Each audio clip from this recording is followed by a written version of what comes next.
자, 마태복음 7장 13절부터 14절까지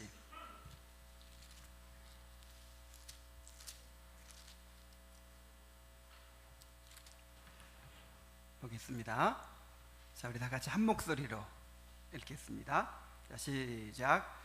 좁은 문으로 들어가라. 멸망으로 인도하는 문은 크고 그 길이 넓어 그리로 들어가는 자가 많고, 생명으로 인도하는 문은 좁고 길이 협착하여 찾는 자가 적음이라. 아멘. 자, 지난 2주 동안 좁은 문 1, 2 했죠? 이제 오늘은 좁은 문 3입니다.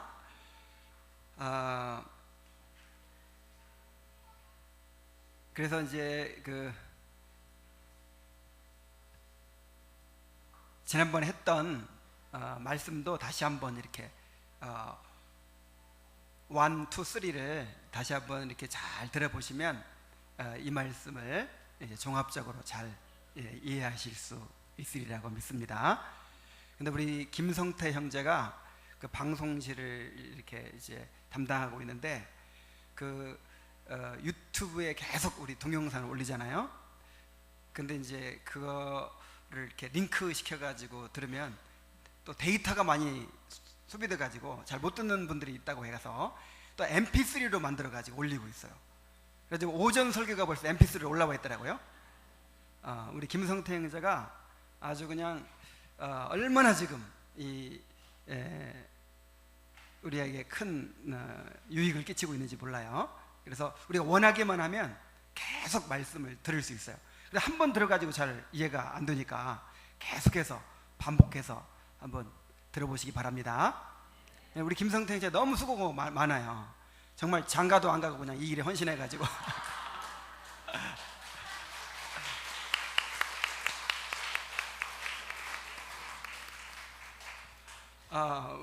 우리가 정말 말씀 생활을 풍성하게 누리고 있습니다. 좀 격려도 해주시고 또 가끔 선물도 하나씩 사주시고 그렇게 해서 좋습니다. 자, 지금부터 이제 이 말씀을 함께 또 살펴보도록 하겠습니다.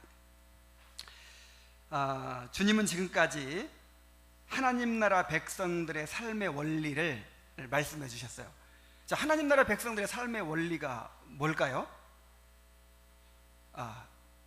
다른 말로 하면 율법이에요. 그러니까 산상수훈은 이 율법의 말씀을, 율법의 본 뜻을, 하나님의 의도를 우리에게 잘 전해주신 것이죠. 이것이 하나님 나라 백성들의 삶의 원리입니다. 삶의 법입니다. 그리고 이제 결론으로 이 말씀을 따라 살아라 이렇게 요구하고 있는 거예요. 이를 위해서 주님은 두 부류의 신앙을 계속 대조하여 말씀하십니다. 좁은 문이 있고 넓은 문이 있다. 그 다음에 좋은 나무가 있고 나쁜 나무가 있다. 그 다음에 반석 위에 세운 집이 있고 모래 위에 세운 집이 있다. 하나님을 믿는다고 하는 사람들 가운데 이렇게 두 부류의 신앙이 있다는 거예요. 중간이 있어요, 없어요? 없습니다. 생명은 살았든 죽었든 둘 중 하나예요. 이거 산 것도 아니고 준 것도 아니야, 이런 건 없어요. 살면 사는 거고 죽으면 죽은 거예요. 그래서 좁은 문 아니면 넓은 문이고, 좋은 나무 아니면 나쁜 나무고, 반석 위에 지금 집 짓고 있는 거 아니면 어디에 짓고 있어요? 모래에 짓고 있는 거예요. 한쪽은 천국 가는 길이에요. 천국 가는 신앙이에요. 다른 쪽은 구원받지 못하는 신앙이에요. 사람들 보기에 좋아 보이고 많은 사람들이 가는 길이라고 해서 다 옳은 길은 아닙니다. 생명으로 인도하는 문은 좁고 그 길이 협착하여 찾는 이가 적다 그랬어요. 지난 시간에 말씀드렸듯이 좁은 문, 좁은 길은 단순히 고난과 희생의 길을 의미하는 것이 아닙니다. 고난받고 희생을 하고 다른 사람보다 더 많이 헌신해라, 그래야 구원받을 것이다. 그러면 행위구원이 되어버리죠. 이것은 하나님의 의냐 인간의 의냐의 문제예요. 또 다른 말로 하면 인간 본성으로 행하느냐 아니면 성령으로 행하느냐의 문제예요. 다시 한번 정리하자면 이 넓은 문으로 들어가서 넓은 길로 가는 길은 뭐냐? 거듭나지 못한 사람들이 인간 본성에 의지하여 인간의 의를 세워가는 신앙이에요. 좁은 문으로 들어가서 좁은 길로 가는 신앙은 뭐냐? 거듭난 영혼들이 성령을 의지해서 하나님의 의를 이루어가는 신앙이에요. 그런데 이 문과 길은 하나입니다. 그게 무슨 말이냐면 좁은 문으로 들어가면 어떤 길로 가게 돼요? 좁은 길로 가게 돼요. 넓은 문으로 들어가면 넓은 길로 가게 돼요. 그러니까 들어올 때는 넓은 문으로 들어왔는데 가는 길은 좁은 길로 간다, 이런 거 없어요. 들어올 때는 좁은 문으로 들어왔는데 가는 길은 넓은 길로 간다, 이런 거 없어요. 좁은 문으로 들어간 사람은 좁은 길로 가는 것이고 넓은 문으로 들어간 사람은 넓은 길로 가는 것입니다. 이게 무슨 얘기냐면은 문은 예수님이에요. 그죠? 문이 예수님이기 때문에 그 문으로 제대로 들어온 사람은 예수님을 따르는 삶을 산다, 이 말이에요. 김서방하고 결혼식을 했으면 누구하고 살아요? 김서방하고 살아요. 결혼식은 김서방하고 했는데 살기는 박서방하고 살더라, 이런 건 없는 거예요.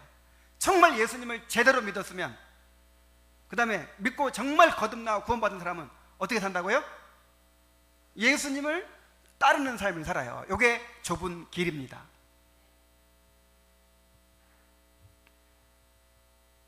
다시 말하면 구원받은 사람은 구원받은 자의 삶을 살게 돼 있다, 이 말이에요. 구원받았는데 전혀 구원받지 않은 사람처럼 그렇게 살 수는 없다는 거예요. 자, 지금까지 좁은 문 얘기를 많이 했어요. 좁은 문으로 들어가는 것에 대해서 이야기했는데 오늘은 이제 같은 거라고 그랬죠. 좁은 길,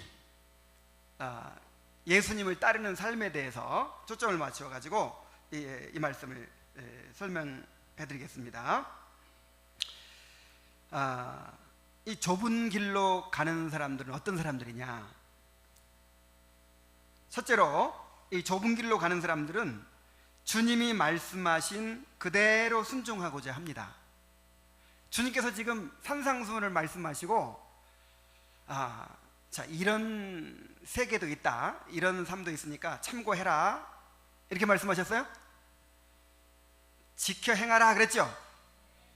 지켜 행하라. 이같이 하면 너희가 하나님의 아들이 될 것이다. 다시 말해서 정말 거듭나고 구원받은 사람은 이런 삶을 살게 될 것이고 이런 삶을 사는 것을 통해서 하나님의 구원받은 자녀로 입증이 될 것이다, 이렇게 말씀하신 거예요. 그래서 이 좁은 길로 가는 사람의 특징은 주님께서 말씀하신 하나님 나라 백성들의 삶의 원리를 받아들이는 거예요. 그렇게 살고자, 그렇게 순종하고자 하는 것입니다. 자, 그런데 넓은 길로 가는 사람들은 하나님의 이 요구하시는 의의 기준을 낮춰요. 자, 어떤 방식으로 낮추느냐? 율법주의자가 되든지 아니면 방종주의자가 됨으로써 하나님께서 요구하시는 의의 기준을 낮추어 버립니다. 율법주의자들은 율법을 잘 지켜야 구원받는다고 하는 사람들 율법주의자들이죠. 더 나아가서 내가 율법을 잘 지켜야 복을 받는다, 내가 율법을 잘 지켜야 뭔가 대가로 뭘 얻는다, 뭔가 이 율법을 지키는 것이 나의 공로가 되는 거, 요거를 율법주의라고 그래요. 이런 율법주의자들은 굉장히 율법을 존중하는 것처럼 보입니다. 그러나 율법주의자들은 율법을 무너뜨리는 사람들이에요. 자, 왜 그럴까요? 자, 율법주의자들은 인간이 율법을 지킬 수 있다는 거예요, 없다는 거예요? 있다는 거죠. 그러니까 율법을 지킬 수 있다는 것은 율법의 수준을 낮춘 거예요, 높인 거예요? 낮춘 거죠. 지킬 수 있으려면 낮춰야죠. 예를 들어서 이제 이 십계명이 있어요. 십계명 가운데 이제 안식일 계명이 있다고 봅시다. 이 안식일 계명의 요구가 무엇입니까? 안식일은 이제 하루를 쉬면서 나의 삶과 나의 구원이 하나님께 달려 있다는 것을 고백하고 자신의 삶을 온전히 하나님께 의탁하는 거예요. 지금 그런 마음으로 오늘 주일을 보내고 있죠. 또 구원에 대한 기쁨과 감사로 하나님을 예배하고 즐거워하는 거예요. 그리고 장차 이루어질 천국의 영원한 안식을 미리 맛보며 즐기는 거예요. 자, 이게 안식일 계명의 요구입니다. 자, 어떻게 하라고요? 하루를 쉬면서, 쉬는 게 중요해. 쉬면서 내 노력에 달린 게 아니야. 내 인생이 내 노력에 달린 게 아니고 나의 공로에 달린 게 아니야. 하나님께서 내 인생을 책임지시고 하나님께서 나를 주장하셔. 이런 믿음을 고백하고 나를 온전히 하나님께 맡기는 거예요. 두 번째는 또 뭐냐면 나를 구원해 주신 하나님께 감사하고 그 구원을 기뻐하고 하나님을 예배하고 즐거워하는 것입니다. 그리고 세 번째로는 이게 뭐의 표상이라고요? 모형이라고요? 천국의 안식의 모형이에요. 이제 천국에서 우리 천국이 완성되면 우리가 영원토록 그 하나님의 안식을 누리게 될 줄로 믿습니다. 그것을 미리 맛보는 게 뭐냐면 바로 안식일이에요. 거기에 오늘 이제 우리가 주일을 지키는 의미예요. 자, 그런데 요것이 명령이거든요. 요게.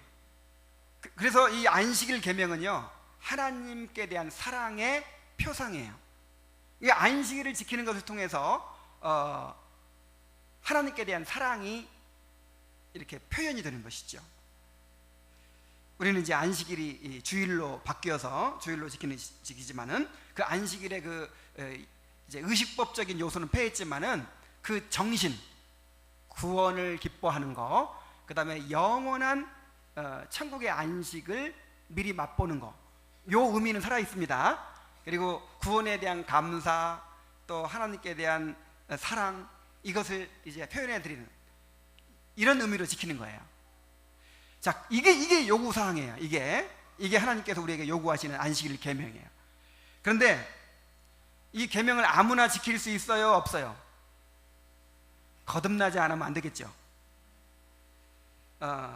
거듭나지 못한 사람은 절대로 지킬 수 없는 계명이에요. 둘째, 거듭났더라도 성령으로 아니면 이 계명을 지킬 수 없어요. 하나님을 사랑하고 하나님을 즐거워하고 천국의 안식을 맛보고 이거는 성령을 통해서만 지킬 수 있는 요구죠. 그런데 이제 안식일을 지킨다면서 이제 이 바리새인들, 오늘날에는 이제 안식교인들 같은 사람들, 안식일을 어떻게 지킵니까? 안식일에 뭘 하면 되고 뭘 하면 안 되고, 물건 사면 안 되고 뭐 하면 안 되고, 하여간 이런 금지 조항들을 많이 만들어요. 그래가지고 그거 지키면 안식일을 지킨 거야. 하나님께서 원하시는 것은 이 안식일이란 계명을 통해서 우리에게 뭘 요구하시죠? 마음을 다하고 성품을 다하고 목숨을 다하고 뜻을 다해서 하나님을 사랑하는 걸 원하시는 거예요. 근데 단지 어떤 규정들을 지킴으로써 내가 안식일을 지켰다 이렇게 생각하는 거예요. 이런 식으로 우상을 만들지 말라, 살인하지 말라, 간음하지 말라, 모든 계명들을 이런 식으로 이제 어떤 그런 규정들, 그런 것들을 이렇게 금지 규정들을 하지 않는 것으로 내가 율법을 지켰다 이렇게 생각하는 거예요. 그래, 그거를 지켜야 된다고 생각하는 거예요. 그래서 율법주의자들은 실상은 율법을 존중하는 사람들이에요, 무너뜨리는 사람들이에요? 율법을 무시하는 사람들이에요. 그래서 예수님께서 산상수훈을 말씀하신 거예요. 율법의 요구는 그런 것이 아니다. 간음하지 말라 하는 것은 단지 내가 외간 남자 외간 여자하고 그런 음행을 하지 말라는 그 뜻이 아니고 더 나아가서 이제 결혼 관계를 보호하고 순결을, 마음의 순결을 지키라는 것이다. 정조를 마음으로부터 지키라는 것이다. 그래서 여자를 보고 마음의 음욕을 행하는 자마다 뭐 하는 자니라? 간음하는 자니라. 자, 이렇게 율법을 예수님께서 주셨던 그 십계명을 다시 풀어서 그 본래의 뜻을 설명해 준 것이 바로 산상수훈이에요. 그러니까 모세의 율법이 잘못돼 가지고 예수님이 다른 법을 주신 것이 아니라 모세의 율법을 십계명을, 모세를 통해 주신 십계명을 유대인들이 왜곡했잖아요. 잘못 이해한 것을 바로잡아 주신 것이죠. 그리고 오해하는 사람 많아요. 그래서 십계명이 패했다 뭐 이런 말까지 하는 사람들이 있는데 그렇지 않습니다. 그 십계명 처음 주신 분이 누구라고요? 예수님이 주셨잖아요. 예수님이 주셨는데 그걸 바리새인들이 이제 오해하고 왜곡하니까 내가 줄 때 그런 뜻으로 준 거 아니야, 이 계명은 내가 이런 뜻으로 준 거야 하면서 풀어서 설명해 주시고 하나님 나라 백성들은 이렇게 살아야 된다라고 우리에게 말씀해 주신 것이죠.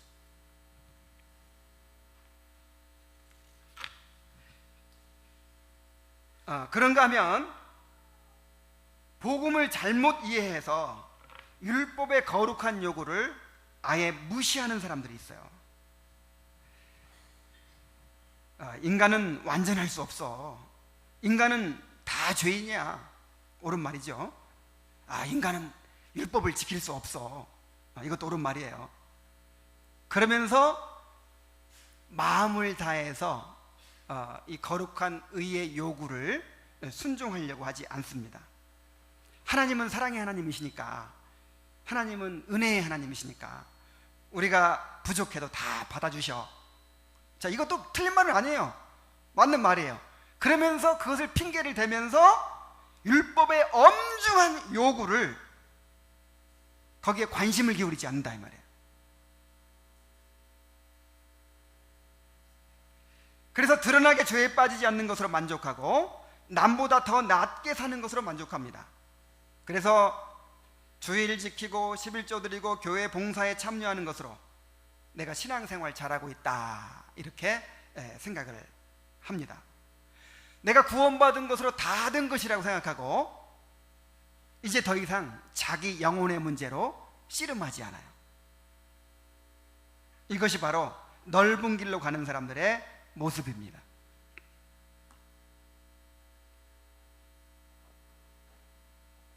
자, 넓은 길로 가는 사람들은 이 율법의 요구를 낮춘다 그랬죠. 율법 요구하는 의의 수준을 어떻게 한다고요? 낮춘다고요.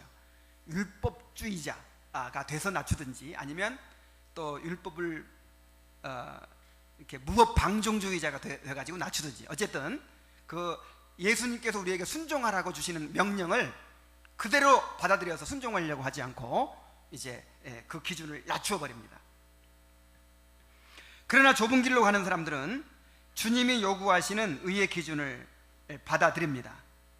주님이 요구하시는 의의 기준이 뭐예요? 너희 의가 서기관과 바리새인보다 더 낫지 못하면 결단코 천국에 들어가지 못하리라 그랬어요. 하늘에 계신 너희 아버지의 온전하신 같이 너희도 온전하라 그랬어요.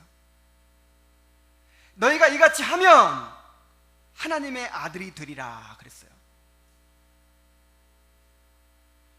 다시 말해서 하나님의 거룩한 율법의 요구를 온전히 이루라는 것입니다. 하나님은 절대로 그 기준을 낮추시지 않아요. 그런데 구원받은 사람들은요, 이 하나님의 율법을 즐거워합니다. 율법이 좋은 거예요, 나쁜 거예요? 거룩하고 선하고 의로운 거예요. 율법은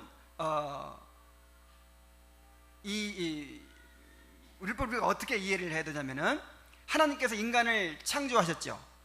그리고 인간이 어떻게 하면 가장 복되게 행복하게 살 수 있을 것인가를 누가 아시겠어요? 하나님이 아시죠? 그래서 하나님이 인간을 만드시고 인간 사용 설명서를 만드셨어요. 그게 율법이에요. 그러니까 하나님의 율법대로만 살면 어떻게 되겠어요?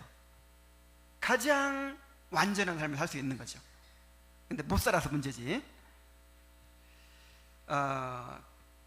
그런데 구원받은 사람들은요, 하나님의 율법을 어떻게 한다고요? 즐거워해요. 시편 40편 8절에 보면은 나의 하나님이여 내가 주의 뜻 행하기를 즐기오니 주의 법이 나의 심중에 있나이다. 내가 주의 뜻 행하기를 어떻게 한다고요? 즐긴다. 왜? 주의 법이 나의 심중에 있기 때문에. 이게 바로 구원받은 사람이에요. 에레미야 31장 33절에 그러나 그날 후에 내가 이스라엘 집과 맺을 언약은 이러하니 곧 내가 나의 법을 그들의 속에 두며 그들의 마음에 기록하며 하여 나는 그들의 하나님이 되고 그들은 내 백성이 될 것이라 그랬죠. 그러니까 하나님께서 구원해 주시는 사람들은 어떤 약속을 주셨냐면, 구원해 주시는 사람들, 거듭나게 해주신 사람들은 하나님의 율법을 어떻게 해주겠다? 마음에다 기록해 주겠다. 마음에다. 그래서 다윗이 그렇게 고백하잖아요. 주의 법이 나의 심중에 있나이다. 여러분 지난 엊그제 보낸 그 새벽 말씀에서 혹시 이거 보셨어요? 아브라함이 하나님의 명령과 계명과 율례와 법도에 순종해서 복을 받았다. 창세기 26장 6절 말씀. 근데 이 명령과 계명과 율례와 법도는 이 하나님의 율법을 가리키는 전문 용어거든요. 근데 아브라함 당시에 율법이 있었을까요? 없었을까요? 근데 어떻게 율법과 계명과 율례와 법도를 어떻게 지키죠? 심중에 있는 거예요. 심중에. 구원받은 사람은요, 아브라함 시대나 아니면 다윗 시대나 아니면 오늘날에도 하나님의 율법이 어디에 있어요? 심중에, 마음에 새겨지는 거예요. 그래서 내가 주의 뜻 행하기를 즐기오니 주의 법이 내 마음에 있나이다. 이렇게 고백하게 되는 것입니다. 이것이 바로 거듭나는 거예요. 그런데 물론 하나님께서 새 생명 주시고 새로운 본성을 주시고 율법을 마음에 기록해 주셔서 이제 그 율법에 순종하고자 하는 마음이 있어요. 그렇지만 이렇게 거룩한 율법의 요구를 순종하고자 할 때 어떤 결과가 생길까요? 순종하고자 하면 할수록 자신의 죄를 깨닫게 될 것입니다.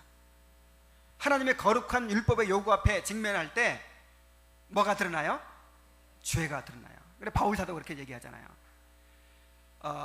계명이 이르기 전에 내가 살았더니 계명이 이름에 죄가 살고 내가 죽었다. 그렇게 얘기하잖아요. 이것이 모든 사람들의 공통적인 경험이에요. 하나님의 율법에 순종하려고 하면 할수록, 주님께서 말씀하신 산상수훈대로 순종하려고 하면 할수록 내 안에 뭘 발견한다고요? 죄를 발견해요. 자신이 어찌할 수 없는 죄인임을 알고 절망하게 됩니다. 그런 상태를 주님은 뭐라고 하셨냐면은 심령이 가난한 자 이렇게 얘기했어요. 애통하는 자 이렇게 얘기했어요. 그 다음에 의에 줄이고 목마른 자 이렇게 했어요. 이런 사람이 복 있는 사람이라고요. 이런 사람이 복 받은 사람이라고요. 그러니까 세상 사람들이 말하는 복과 성경이 말하는 복이 다릅니다. 예수님은 뭐가 복이라고 그랬어요?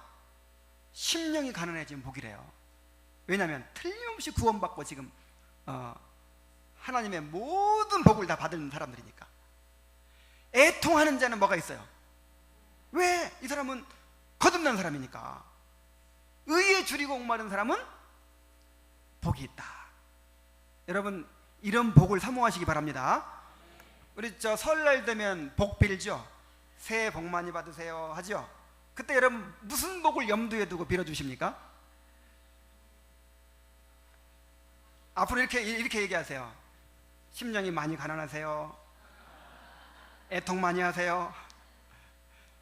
이런 게 복이라고요. 진짜 정말 이렇게 되는 것이 복이에요. 그래서 우리가 신앙생활 하다가 이 사람 은혜 받았어. 이번에 부흥회 가서 은혜 받았어. 새벽 예배 다니더니 은혜 받았어. 그게 다 은혜 받았다는 게 무슨 뜻이에요? 심령이 가난해지고 애통하는 자가 되고 내가 깨져버리는 거, 내가 죽어버리는 거, 요게 복이에요. 이게 그리스도인의 복이고 우리가 사모해야 될 복입니다. 이런 복 빌어주세요.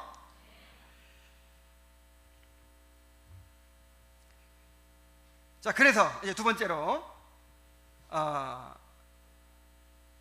하나님의 율법의 요구를 예수님께서 제시하신 하나님 나라 백성들의 삶의 그 원리를 받아들이고 순종하고자 해요.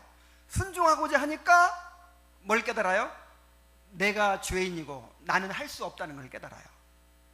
그럼 어떻게 하게 되겠어요? 하나님의 은혜를 구하게 되겠죠.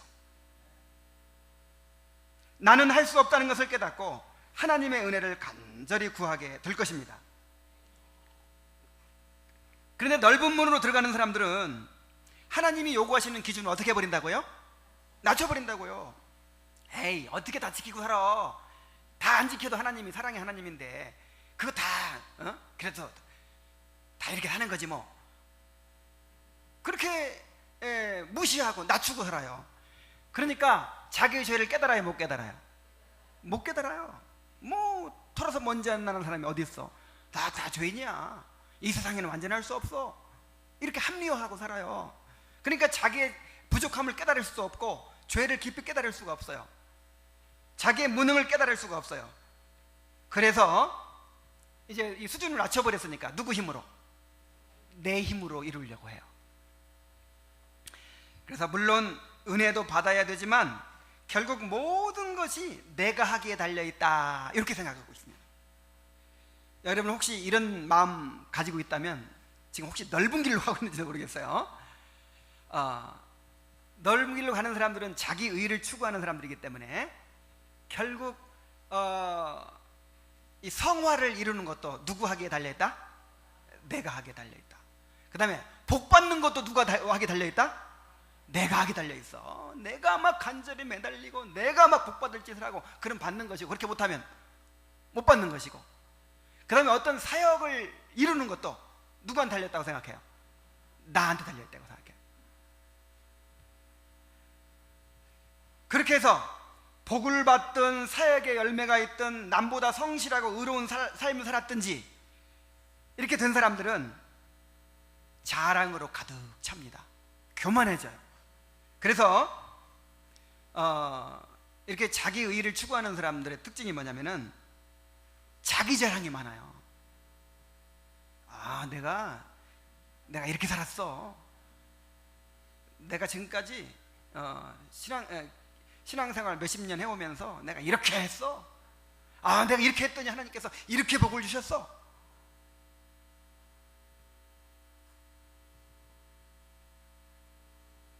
입만 열면 내가 어떻게 했다고 이렇게 자랑이 나옵니다. 그러나 정말 하나님의 의로우신 그 율법의 요구 앞에서 내가 철저하게 절망하고 무너진 사람들은요, 내 자랑이 나올 수 있어요, 없어요? 그래서 입만 열면 뭐가 나와요? 내가 얼마나 큰 죄인인지, 내가 얼마나 무가치하고 정말 부족한 죄인인지, 이것을 고백하게 되는 거예요. 자, 이렇게 자기 의를 추구하는 사람들은요, 이제 나한테 달려있다고 생각하니까 뭐가 잘 이루어지면 전부 원인을 어디서 찾아요? 나한테 찾는 거예요. 뭘 복을 받아도 내가 요즘에 기도를 많이 했더니 이런 게 생기네. 하여간 뭐든지 나한테서 원인을 찾아. 그래가지고 어떻게 된다고요? 교만해지고 자랑이 나와. 근데 반대로 아무것도 이룬 것이 없어. 뭐 남한테 간증할 만큼 복을 받은 것도 아니고 무슨 뭔가 사역의 열매를 크게 이룬 것도 아니고 남보다 성실하고 뭐 의롭게 사는 것도 없고, 이런 사람들은 또 어떻게 될까요? 자신이 최선을 다하지 못했다고 생각하고 이 자격지심에 빠져서 신앙생활을 합니다. 그리고 나머지는요, 대부분 어중간한 상태에 머물러 있어요. 최선을 다해서 노력하면 뭐가 될 것 같긴 해요. 근데 지금은 그렇게 하고 싶지 않아. 그냥 하나님이 계신다는 걸 아니까 버릴 수는 없고, 그런데 막상 헌신하려고 하자니 아직 그러기는 싫고, 그래서 뜨겁지도 않고 차갑지도 않은 상태로, 적당한 상태로 이렇게 머물러 있는 사람들이 또 많이 있습니다. 자, 이것이 바로 자기를 의지하는 넓은 길로 가고 있는 사람들의 모습이에요. 자, 그러나 이 좁은 길로 가는 사람들, 하나님이 요구하시는 의의 기준에 그대로 순종하려고 하는 사람들은 자신이 할 수 없다는 것을 알기 때문에 오직 하나님의 은혜를 구할 수밖에 없습니다. 하나님은요, 아까도 말씀드렸지만 절대로 우리를 향한 이 의의 요구를 낮추실 수 없어요. 이것은 하나님의 성품을 부인하는 것이고, 구원의 능력을 부인하는 것이고, 우리를 구원하신 목적을 부인하는 것이 됩니다. 그래서 하나님은 우리에게 그대로 살라고 요구하시는 거예요. 예수님은 산상수훈 말씀하시고 그걸 참고하라고 말씀하신 거 아니에요. 어떻게 하라고? 그대로 살라는 거예요. 이것이 천국 백성의 삶이다. 그대로 살라는 거예요.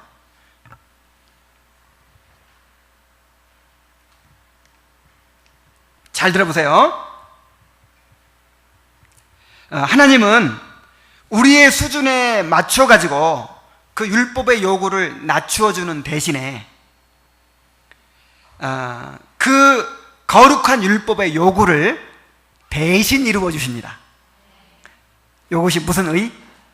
하나님의 의. 우리의 의로는 불가능하기 때문에 그리스도가 우리의 의가 되어 주셨습니다. 그리스도께서 우리를 대신해서 율법을 완전하게 순종해 주시고, 또 우리를 대신해서 그 율법의 저주를 십자가에서 다 담당하셨어요. 그래서 우리의 의를 그리스도께서 마련해 주셨습니다. 그래서 우리가 이제 예수님을 믿으면 그 의가 우리에게 전가돼 가지고 이제 그리스도의 의로 말미암아 하나님 앞에 의롭다 하심을 받는 거예요. 우리가 율법에 순종하고자 하면 할수록 더욱 그리스도의 십자가를 의지하지 않을 수가 없어요. 우리가 천국 갈 때까지 우리가 행한 거 가지고 하나님 앞에 인정받을 수 없습니다. 천국 갈 때까지 아무리 성화가 돼도, 아무리 성장을 해도 우리가 한 일 가지고 하나님 앞에 인정받는 것은 없어요. 우리는 처음부터 끝까지 예수 그리스도의 의를 통해서만 인정받을 수 있습니다. 예를 들어서 뭘 이제 보면 알 수 있냐면은, 우리가 아이들을 키울 때 옛날에는 아이들이 막 6씩, 막 7씩 이렇게 낳았었죠. 그럼 큰 아들은 거의 아버지 같아. 막내를 아버지처럼 막 돌본단 말이에요. 자기 할 일 다 하고 오히려 부모님께 도움이 더 되는 거예요. 그 다음에 이제 쭉 내려가다 맨 막내는 똥오줌도 못 가려. 그러면 이 중에서 가장 사랑하는 아들이 어떤 아들이겠어요? 제일 의롭게 행하고, 제일 아버지에게 도움이 되고, 제일 이렇게 성숙한 큰 아들을 제일 사랑하겠죠? 아니에요? 똑같이 사랑합니다. 똑같이. 그 성장의 수준이 어떻든지 간에 얼마나 행했느냐로 이 사랑하고 안 사랑하고, 인정하고 안 인정하는 것이 달려있는 것이 아니고 아들이라는 신분 때문에 받아들여지는 거예요. 그럼 이걸 착각하면 안 돼요. 그래서 자꾸만 이렇게 이제 하나님께서 우리를 구원하시는데 율법의 요구를 이룰 수 있도록 우리를 거듭나게 해주시고 그렇게 이루어 가신다, 이렇게 자꾸만 얘기하면은 이제 그거를 또 자꾸만 이제 그것이 말하자면 그것 때문에 우리가 인정받게 되는 것처럼 생각해가지고 오해를 해요. 근데 우리가 아무리 율법을 잘 지켜도, 아무리 성화가 돼도 우리 때문에 인정받는 것은 이만큼도 없는 거예요. 우리는 죽을 때까지 불완전해요. 우리의 선행은 전부 다 오염되어 있어요. 성령을 힘입어서 행해도 오염되어 있어요. 왜냐하면 우리 안에 죄성이 있기 때문에. 그래서 우리가 인정받는 것은 처음부터까지 누구를 통해서? 그리스도를 통해서. 그리스도를 통해 인정받는 겁니다. 그래서 우리가 정말 주님께 순종하려고 하면 할수록, 우리의 죄를 깨달으면 깨달을수록 뭐를 의지한다고요? 예수님의 십자가를 의지한다고요. 오늘도 예수님의 십자가를 의지해서 나왔죠. 그래서 율법의 요구에 순종하는 사람들, 그걸 지키려고 하는 사람들이 십자가를 붙드는 거예요. 그러니까 지금은 율법 안 지켜도 괜찮아, 이런 사람들은 십자가가 필요 있어요, 없어요? 필요 없어요. 십자가 없이도 뭐 괜찮은데 뭐. 그러니까 율법의 요구를 받아들이는 사람만이 뭐가 필요해요? 십자가가 필요해요.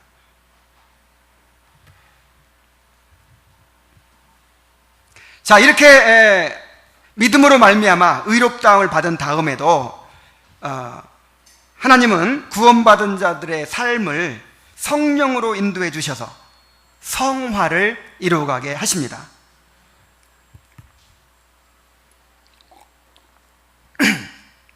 자, 구원이라고 하는 게 뭡니까?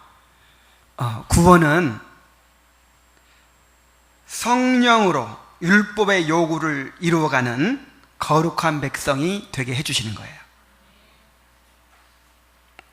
자, 구원이 뭐예요?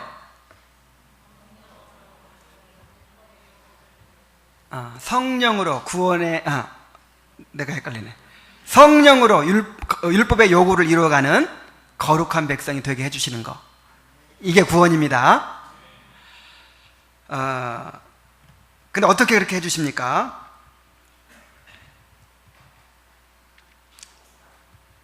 이것이 구원의 목적이에요. 성령으로 율법의 요구를 이루어가는 거룩한 백성이 되게 해주시는 거. 그래서 구원은 우리를 성령으로 거듭나게 하심으로써 시작되는 거예요. 자, 구원의 첫 시작은 뭐예요? 거듭남이에요. 거듭남. 근데 거듭남이 무슨 뜻입니까? 거듭남은 우리 영혼 안에 새 생명의 원리를 심는 거예요. 그리고 우리를 지배하는 이 본성을 거룩하게 바꿔주는 거예요.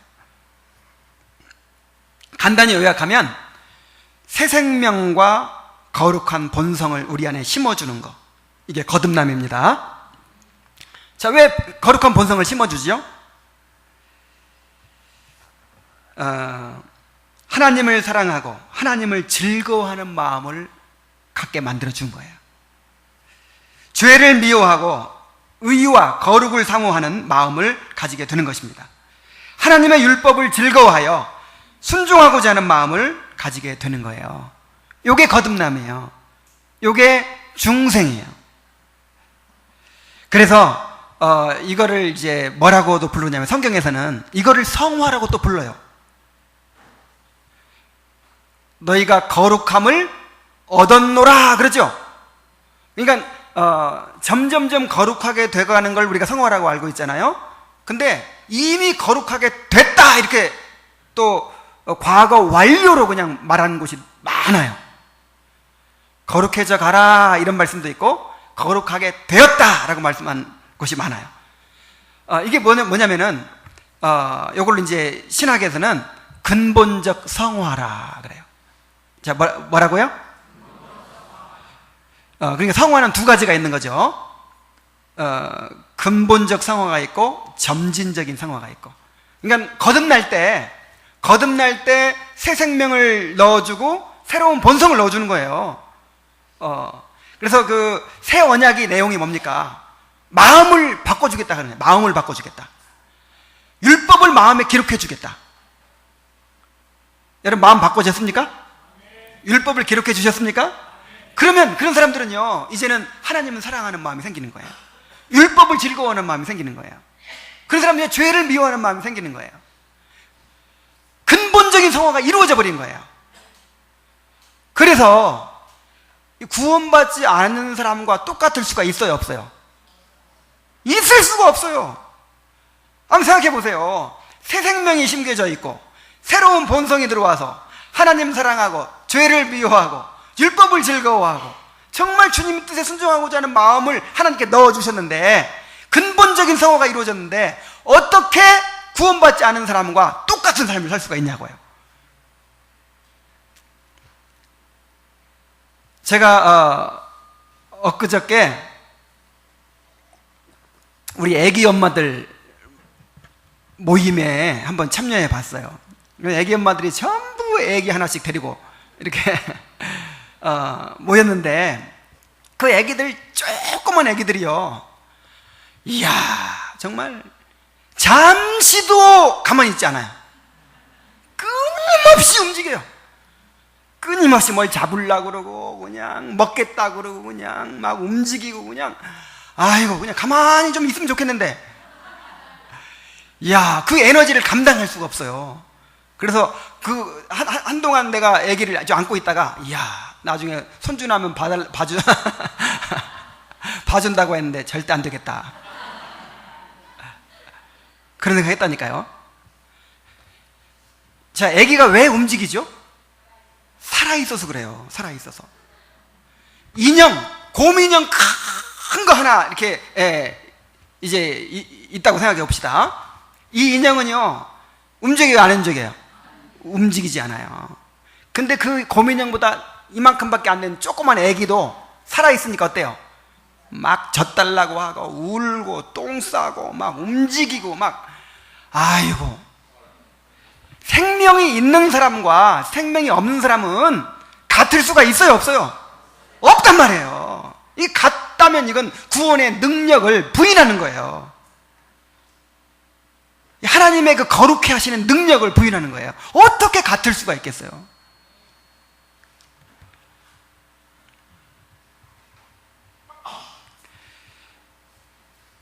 그래서 하나님께서 이렇게 우리를 근본적으로 거룩하게 만드시고, 그 다음에 점진적으로 성령을 통해서 성화를 이루어 가십니다.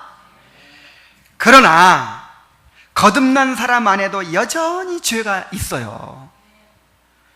영혼을 거스려 싸우는 육체의 정욕이 있어요. 그래서 성령을 의지할 수밖에 없어요. 날마다 구하고 찾고 두드리면서 하나님의 은혜를 구할 수밖에 없는 것입니다. 그래서 이런 과정을 통해서 내주하시는 하나님의 성령의 역사를 통해서 이 하나님의 의가 우리 삶에 조금씩 이루어져 가는 거예요.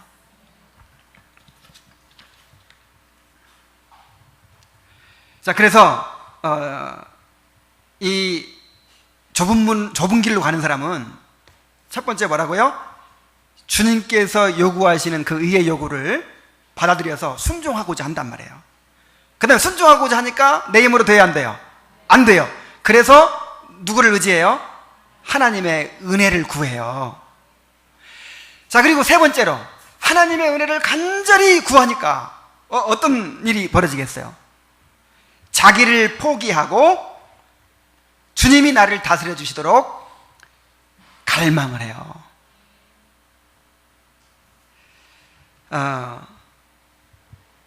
다시, 자, 이게 어떤 과정을 거치는지 한번 보세요.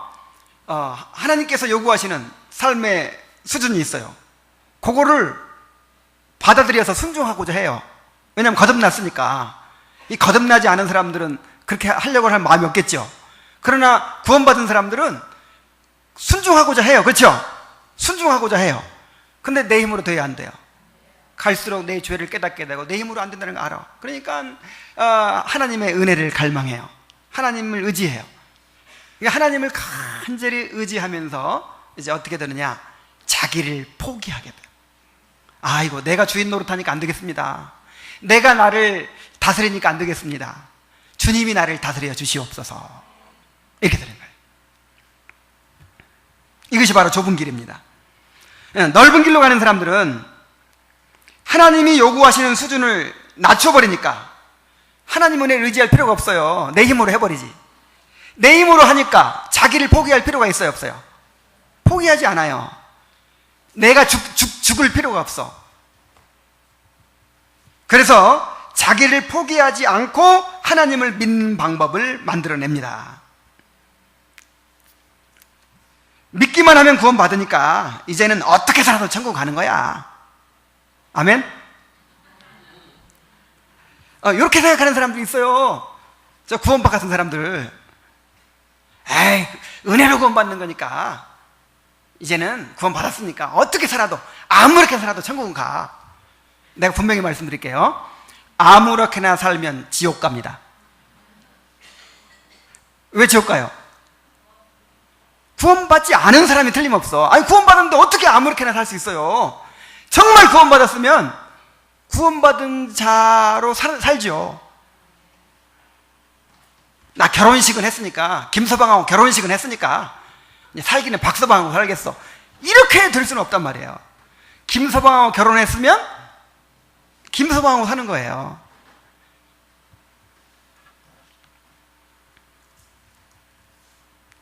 자, 그런가 하면 주님께 헌신하되 자기를 포기하지 않는 방법으로 헌신하려고 하는 사람들이 있습니다.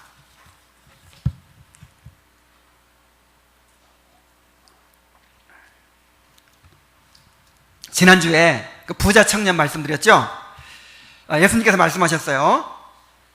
부자가 천국에 들어가는 것이 낙타가 바늘기로 들어가는 것보다 더 어렵다. 자, 이게 무슨 말씀이라 그랬어요? 불가능하다, 그 뜻입니다. 그러니까 자기를 포기하지 않으면, 내가 죽지 않으면 안 된다, 그런 말이죠. 근데 인간은 악해가지고 포기하지 않고도 되는 방법을 만들어낸다고요. 자, 어떻게 하면 되겠어요? 포항제철에 특별 주문을 해가지고 바늘기를 크게 제작해오는 거예요. 그러면 약대가 들어갈 수 있어요, 없어요? 있어요. 가능해요.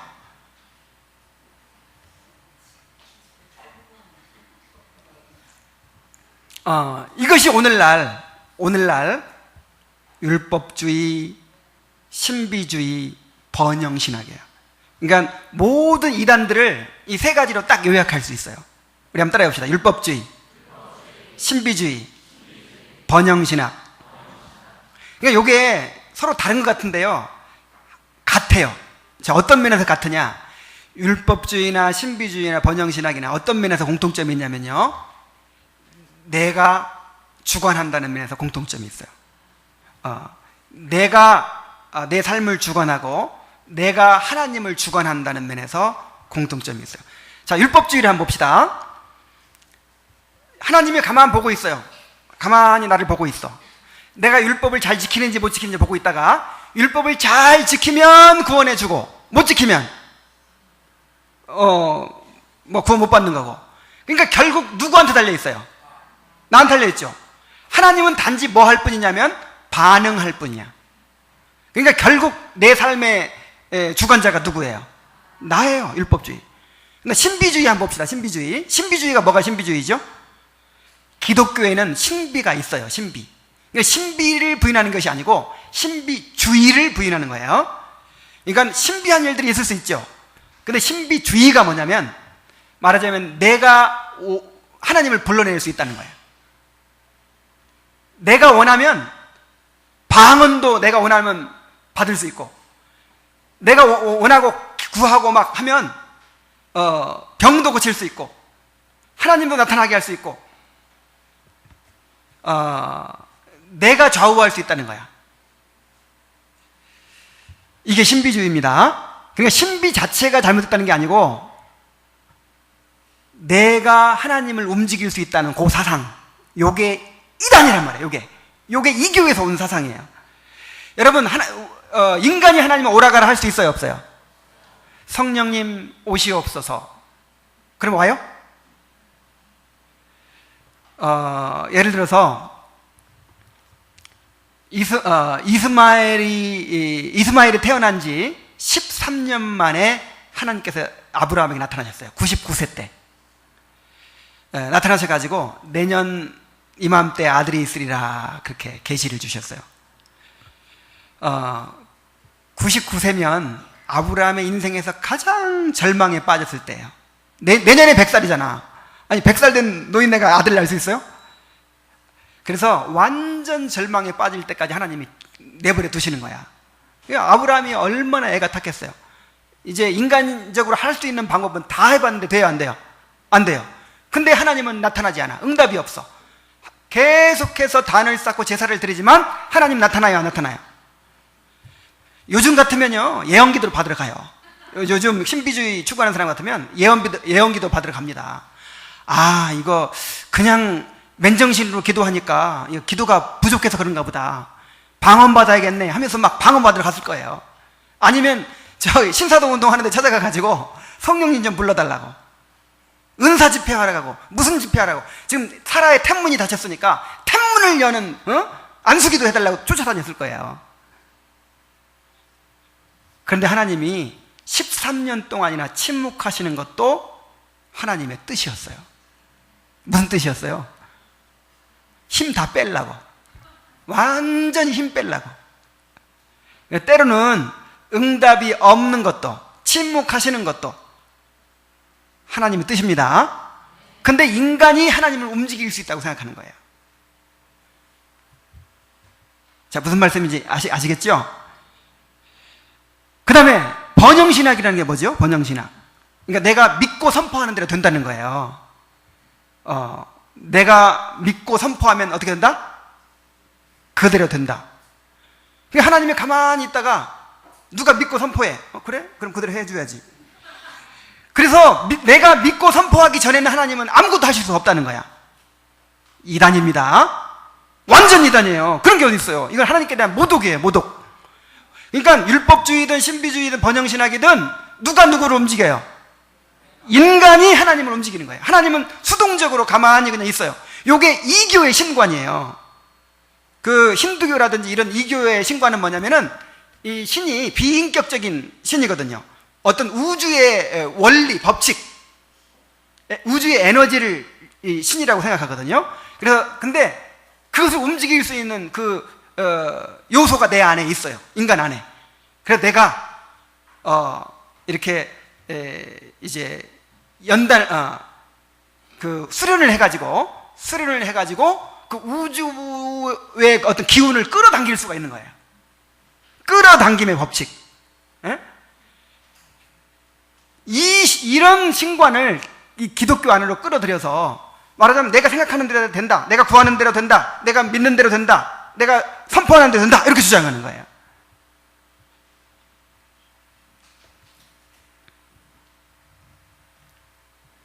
자기 부인과 십자가를 빼버리고 자기 실현과 성공을 약속하는 복음을, 다른 복음을 전하고 있어요. 그러나 좁은 길로 가는 사람들은 철저하게 자기를 그리스도의 통치에 굴복시키고자 합니다. 주님을 믿는다는 것은 자신의 죽음을 받아들이는 것입니다. 자, 주님을 믿는다는 게 뭐라고요? 그래서 세례 받을 때 예수님과 함께 어떻게 되고? 여러분 다 장사 지낸 사람들이에요. 죽고 또 예수님과 함께 살아나는 거잖아요.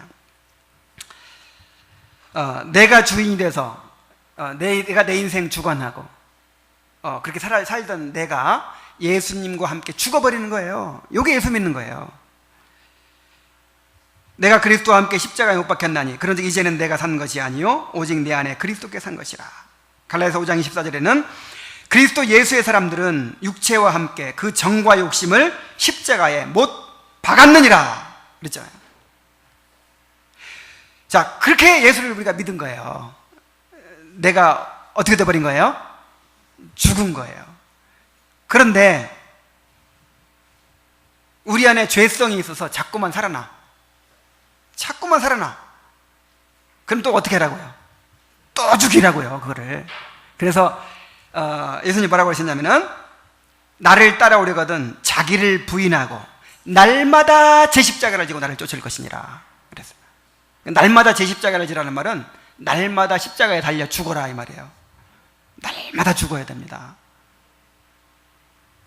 그래서 자기를 부인해야 되기 때문에 날마다 내가 죽어야 되기 때문에 생명으로 인도하는 문은 좁고 그 길이 협착하다는 거예요.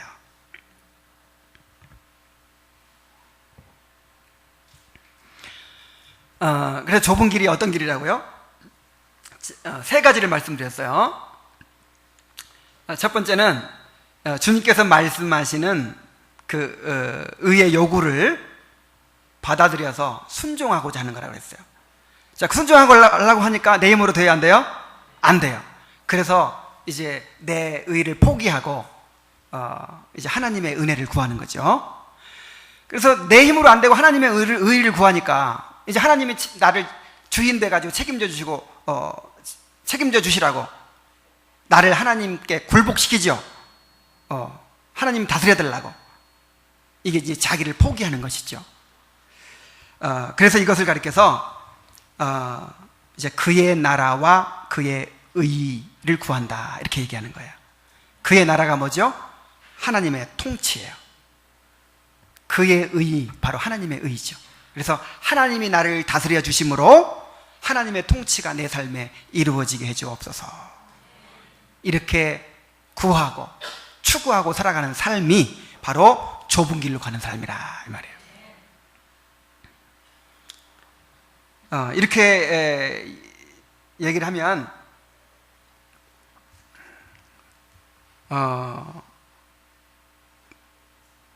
그래도 오해하는 사람이 있을 수 있어요.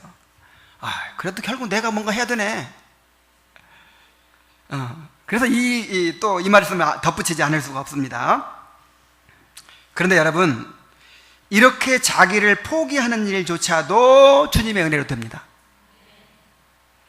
그러니까 또 이렇게 생각하는 사람이 있어요. 그래, 내가 포기하는 것이 이 신앙이지. 그래서 내가 포기할 때까지 하나님 아무것도 안 하고 기다리고 계셔.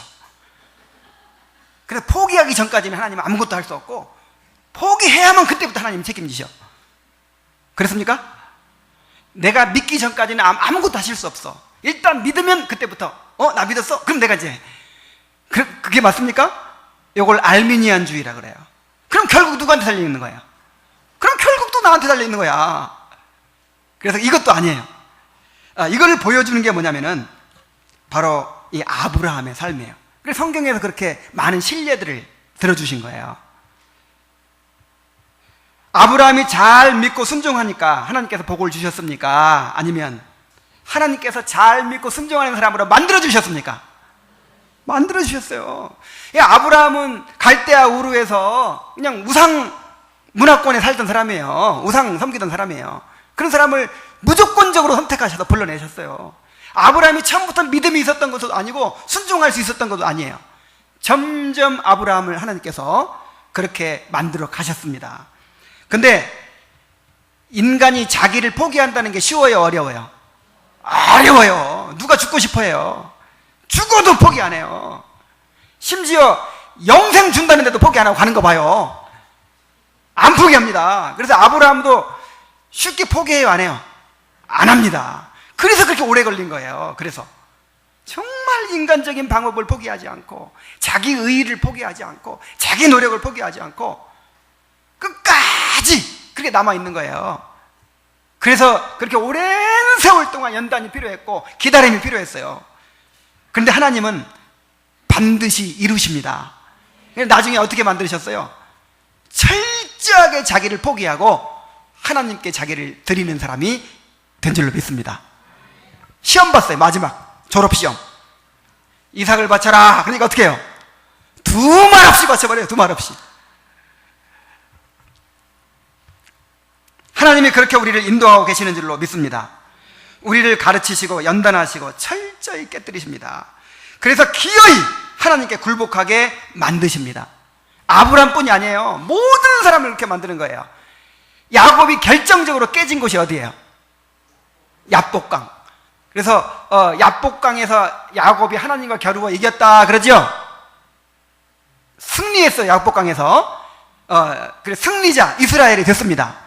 근데 사실은 거기서 패배한 거예요. 누구한테? 하나님이 그냥 환도뼈를 부러뜨리셨어요. 우리가 승리하는 길은 하나님 앞에 완전히 꼬꾸라지는 거예요. 나를 철저하게 포기하는 그 순간이 올 때 내가 진정한 승리자가 되는 것입니다. 그때 이스라엘이 되는 거예요.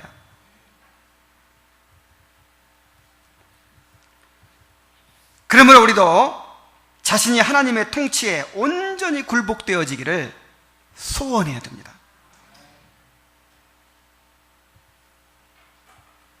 끊임없이 하나님의 은혜를 구하고 정말 이 하나님의 거룩한 그 율법의 요구에 순종할 수 있는 사람이 되기를 갈망해야 돼요. 그래서 끊임없이 하나님의 은혜를 의지하고 또 그래서 끊임없이 자기를 부인하고 또 자기 십자가를 지고 주님을 따르게 되는 이 길이 바로 좁은 길입니다. 그래서 정말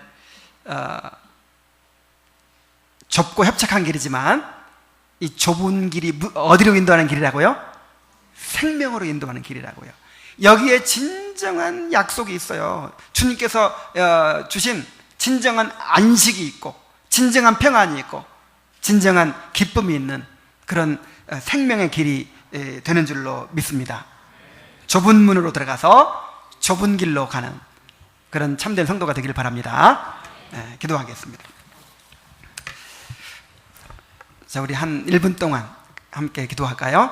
하나님, 내가 정말 하나님의 의로운 요구를 순종하고자 하는 갈망을 갖게 해주시고 또 하나님의 은혜를 구하게 하시고 이를 위해서 철저히 나를 주님의 통치에 굴복시키는 사람이 되게 해주시옵소서. 좁은 길로 가게 해주시옵소서. 우리 통성으로 기도하겠습니다. 하나님 아버지, 좁은 문으로 들어가라고 말씀하시고 좁은 길로 또 가라고 말씀하십니다. 이것이 하나님 나라 백성의 삶이라고 말씀하십니다. 아버지 하나님, 은혜를 베풀어 주시옵소서. 아버지 하나님, 우둔하고 무지하고 정말 어리석은 우리를 깨우쳐 주셔서 하나님 나라의 보화를 발견하게 하시고 기쁨으로 우리의 모든 소유를 다 팔 수 있도록 인도하여 주옵소서. 아버지 하나님, 참으로 이 좁고 협착한 길에 생명이 있고 참된 평강이 있고 안식이 있다는 걸 깨닫게 하여 주옵소서. 아버지 하나님, 내가 죽는 길이 사는 길이고 내가 하나님 앞에 철저하게 거꾸라지는 길이 결국 승리자가 되는 길임을 알게 하여 주옵소서. 오 아버지 하나님, 참으로 넓은 길로 가는 사람들이 많이 있지만은 아버지여, 정말 구원받고 성령으로 거듭난 사람이라면 아버지 하나님, 정말 좁은 길을 기뻐하고 즐겁게 순종할 수 있을 줄로 믿습니다. 아버지 하나님, 성령을 부어주셔서 우리 안에 주어진 본성이 더 큰 힘을 얻게 하시고 끊임없이 자기를 재봉종시키며 주님을 따라가는 삶이 될 수 있도록 인도하여 주시옵소서. 하나님 아버지, 우리가 좁은 길로 가는 참 백성이 될 수 있기를 원합니다. 많은 사람이 가는 길이 정말 다 옳은 길이 아니라고 믿습니다. 정말 온전한 복음을 따라서 진리의 길을 갈 수 있도록 우리를 인도하여 주시옵소서. 예수님의 이름으로 기도하옵나이다. 아멘. 자, 찬송하겠습니다.